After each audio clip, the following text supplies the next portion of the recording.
નમસ્કાર. ડોક્ટર્સ તમારું blood pressure કેવી રીતે મેનેજ કરતા હોય? બ્લડ પ્રેશર જેને હાઇપરટેન્શન કહેવાય, આ પહેલા સ્ટેપમાં લાઇફસ્ટાઇલ ચેન્જીસથી સુધારી શકીએ છીએ, જેમાં જ તમારે સોલ્ટ રેસ્ટ્રિક્શન, વજન ઘટાડવું, સ્ટ્રેસ મેનેજમેન્ટ અથવા સ્મોકિંગ બંધ કરવાના કારણે આપણે એક બેસિક પહેલી સ્ટેપ બ્લડ પ્રેશર કંટ્રોલ કરવામાં કરી શકીએ છીએ.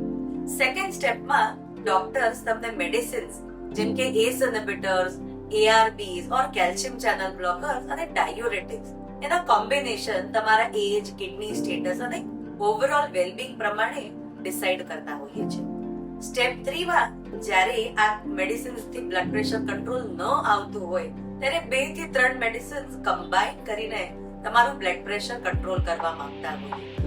એનો મેઇન નિયમ એ છે કે બ્લડ પ્રેશર હજુ બી કંટ્રોલ ન રહેતું હોય તો સડનલી દવા સ્ટોપ ન કરવી, કારણ એને આગળ લેટેસ્ટ ટેકનોલોજીમાં અનેક નવા મેડિકેશન્સ અને પ્રોસિજર્સ થી આ બ્લડ પ્રેશર કંટ્રોલ કરી શકીએ છીએ.